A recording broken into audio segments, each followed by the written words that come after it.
Fala pessoal, tudo bom? Aqui é o Rodrigo Vilela e hoje nós vamos para mais um vídeo do nosso projeto Japão para Viver.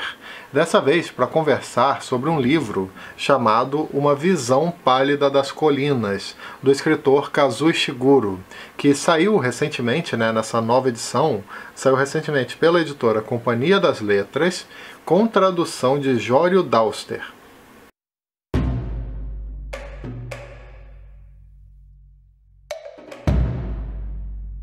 Para quem não conhece, o projeto Japão para Viver é uma série de vídeos aqui do canal onde eu falo sobre cultura japonesa através de resenhas e vídeos de lista, geralmente sobre livros, sobre mangás, filmes e por aí vai. Se quiser conferir todo o conteúdo que já foi lançado, eu vou deixar a playlist completa aqui na descrição. São mais de 40 vídeos publicados. Voltando agora para o conteúdo de hoje, eu quero falar um pouco com vocês sobre esse livro do Kazuo Ishiguro, uma leitura que me surpreendeu bastante, ainda mais levando em consideração que se trata do seu primeiro romance publicado. Para quem não conhece, esse é um famoso escritor nipo-britânico, japonês e britânico. Ele nasceu em Nagasaki, no Japão, mas desde criança vive na Inglaterra, local onde passou praticamente a vida inteira. Com o tempo, ganhou prêmios importantes, como, por exemplo, o Booker Prize em 1989 e o Nobel de Literatura em 2017. Apesar da sua grande conexão com a Inglaterra, seja pela vivência ou pela cidadania, esse autor disse certa vez numa entrevista de 2015, vou até deixar o link aqui na descrição, uma entrevista em inglês, ele disse que no início da sua carreira de escritor, ele estava muito curioso com as suas próprias lembranças. Por conta disso, ele tentava, de alguma forma, preservar as suas memórias através da escrita, as suas memórias do Japão, mesmo que distorcidas, ou até influenciadas por outras coisas relacionadas à cultura japonesa. Podemos observar isso através dos seus primeiros romances. Tanto o livro que conversaremos hoje, que é de 1982, quanto Um Artista do Mundo Flutuante, que é de 1986, são ambientados em território japonês. Esse último, por sinal, já tem resenha por aqui para quem quiser assistir depois. É uma leitura muito interessante sobre a passagem do tempo e também sobre as mudanças que ocorrem de uma geração para outra.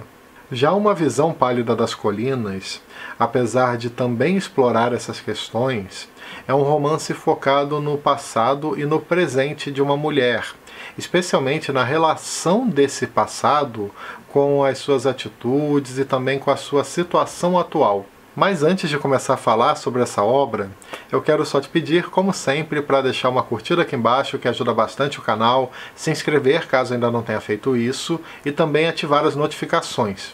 Além disso, se você gosta do conteúdo do canal e tem interesse em ajudar de alguma maneira, você pode, por exemplo, apoiar através da nossa campanha no Apoia-se, de forma que, através de uma contribuição mensal, uma pequena contribuição, você tem acesso a recompensas exclusivas. Outra forma de ajudar é comprando através dos links da Amazon, que eu deixo aqui na descrição e no comentário fixado. Ao clicar neles e efetuar qualquer pedido logo depois de qualquer coisa, você ajuda muito o canal, que recebe uma pequena comissão pela compra. Beleza? Então bora lá para a nossa resenha de hoje. No livro acompanhamos tanto as memórias quanto também o momento atual na vida de uma mulher chamada Etsuko, uma mulher de meia-idade japonesa que vive numa casa no interior da Inglaterra. A sua filha mais velha, chamada Keiko, que acho que na pronúncia correta seria algo como Keiko, ela também era japonesa, mas morava em outra cidade e tinha acabado de se suicidar.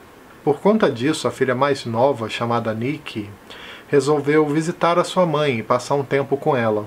Nikki e Keiko não se davam bem. Para vocês terem uma ideia, a primeira sequer foi no enterro da própria irmã. Isso porque elas se afastaram com o tempo. No início da leitura temos a interação entre mãe e filha nesse momento complicado. Nisso observamos a personalidade de cada uma e vemos como Nikki, por exemplo, é uma mulher urbana, agitada, impaciente, enquanto Etsuko é bem mais reflexiva. A relação das duas também não é das melhores, apesar de que dá para perceber um vínculo genuíno que existe por ali, algo que fica mais claro no decorrer das páginas. Intercalando com esses breves momentos no presente, acompanhamos também as memórias, né, as lembranças da Etsuko relacionadas com o período em que viveu no Japão, algo que predomina, né, que ocupa boa parte do livro. Aqui nós acompanhamos a Etsuko mais nova, ainda grávida da sua filha Keiko. Ela mora em Nagasaki com seu primeiro marido, um homem chamado Jiro. Ambos, inclusive, vivem juntos num apartamento recém-construído. Tudo ocorre no Japão do pós-guerra, um período marcado pelo comando, né, pela ocupação das forças norte-americanas e também pela maneira como essa cidade estava se reerguendo algum tempo depois da explosão da bomba atômica. Da janela do seu apartamento, Etsuko consegue ver um enorme terreno baldio, cheio de lama, de valas, que fica perto de um rio e de um bosque. Lá existe uma pequena casa muito simples, onde vive uma mulher chamada Sachiko e a sua filha Mariko. Curiosa com aquela situação, a Etsuko acaba se aproximando tanto da mãe quanto da filha, mas percebe que as duas, né, têm um comportamento muito estranho.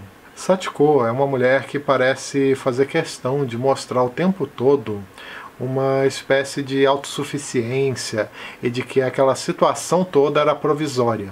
Já Mariko é uma menina marcada por traumas, que vive cercada de gatos e não faz muita amizade com os outros. As duas mulheres, então, a Etsuko e a Sachiko, vão se aproximando mais, apesar de que existe sempre uma sensação da existência de uma espécie de barreira invisível entre elas, algo que não é tanto relacionado com uma questão social, mas principalmente com a sinceridade das conversas. Com o tempo, vamos observando a forma como Sachiko vai revelando mais da sua própria vida, do seu passado, das suas decisões e também ilusões. Enquanto isso, vemos também a forma como toda essa situação acabou influenciando de alguma maneira no destino da Etsuko.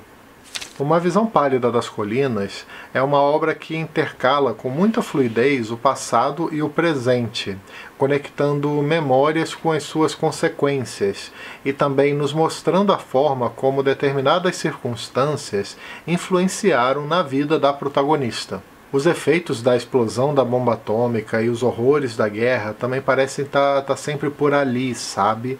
Meio que pairando no ar, mesmo que o assunto seja raramente debatido entre os personagens. O que temos basicamente aqui é um retrato do pós-guerra em Nagasaki, de pessoas que tentaram seguir a vida, que perderam alguém, que precisaram reiniciar tudo de novo, ou ao menos repensar o próprio futuro. Na leitura, Kazuo Ishiguro trata de modo sutil sobre esse Japão que tenta se reerguer, que tenta de alguma forma lidar com todas as mudanças que estão ocorrendo, né?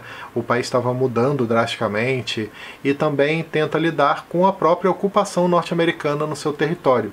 Ele explora, por exemplo, o conflito de gerações que existe nesse contexto, de pessoas que acham que o país deveria voltar para a época do imperialismo, enquanto temos outros que pensam que entendem, né, que as mudanças para o sistema democrático são necessárias. É interessante notar também como o autor, mesmo sem deixar nada evidente, consegue nos apresentar um pouco das vivências e dos sentimentos de cada um dos personagens. Esse é um livro que se utiliza com frequência do não dito, exigindo a sua interpretação para compreender alguns comportamentos. Os personagens são muito reais, mas também são muito contidos. Eles parecem dizer muitas coisas, meio que de forma indireta. A relação entre a Etsuko e a Sachiko, ou a Etsuko e sua filha Nikki, parecem funcionar muito dessa forma, sabe? É como se todas essas personagens tentassem de alguma maneira transparecer algo que é diferente daquilo que elas pensam. Outro aspecto importante da obra é que o autor trata muito da condição da mulher justamente nesse período de mudanças. O livro fala sobre como é ser mulher num país tão tradicional e como muitas delas estavam tomando atitudes, né, que iam na contramão daquilo que se esperava. O autor também explora a complexidade da maternidade e as dificuldades que podem existir nesse sentido, especialmente na harmonia e na comunicação entre mãe e filha. É muito criativa também a maneira como o Ishiguro, como ele conecta as duas mães da história. Mulheres que, num primeiro olhar, parecem muito diferentes, mas que, na verdade, compartilham diversas semelhanças. A sinopse diz que o livro retrata um complexo jogo de espelho, o que faz todo sentido. Etsuko e Sachiko são mais parecidos do que pensam, só que a primeira não tinha como enxergar isso por ainda estar grávida na época que conheceu a outra mulher. Vemos esse aspecto especialmente na questão da imigração. Num determinado momento da vida, as duas personagens perceberam que sair do país era um movimento necessário.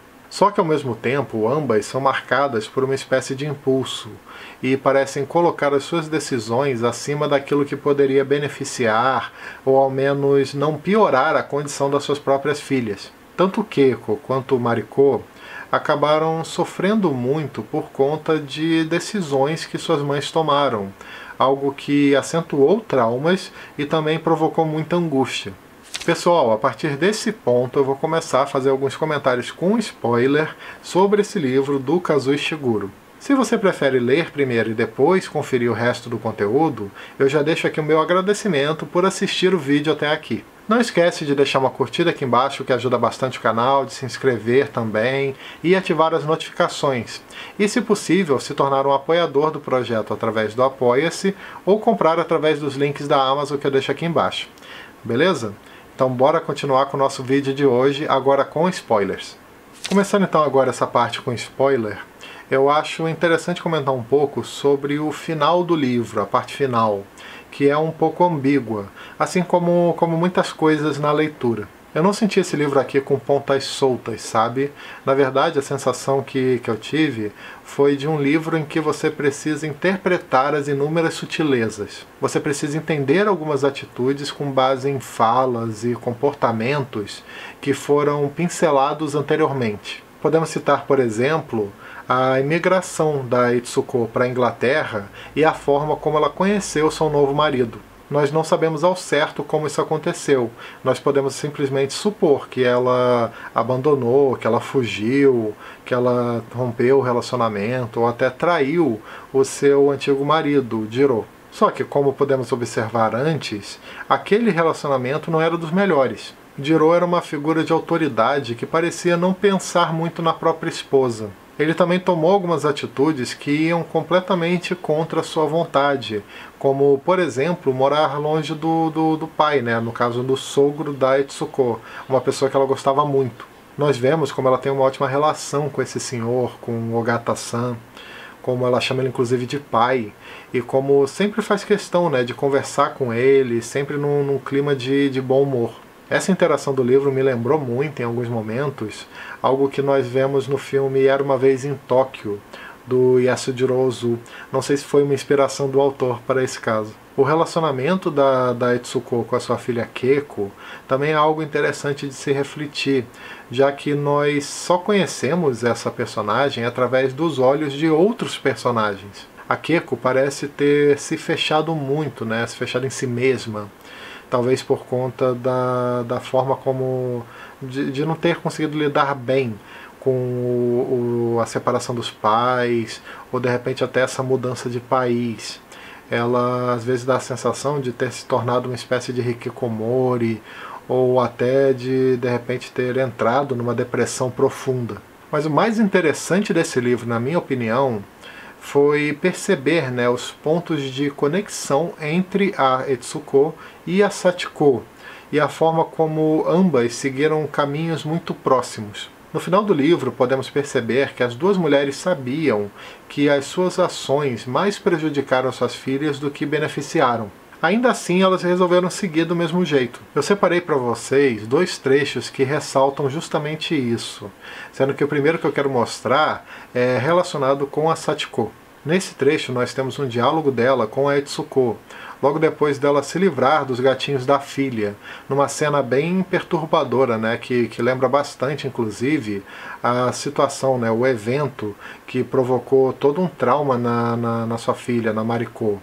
Eu vou dar uma lida nesse trechinho aqui para vocês rapidamente. Mariko, ela vai se dar bem, vai ter que. Sachiko continuou a me olhar fixamente na penumbra, um lado de seu rosto na sombra. Depois falou, Você acha que em algum momento passa pela minha cabeça que eu sou uma boa mãe para ela? Em seguida, pouco depois, através da Itsuko do presente, temos a seguinte observação dessa personagem, né, da protagonista, enquanto ela conversa com a sua filha mais nova, a Nikki. Conversa, no caso, sobre a filha mais velha, a Keiko.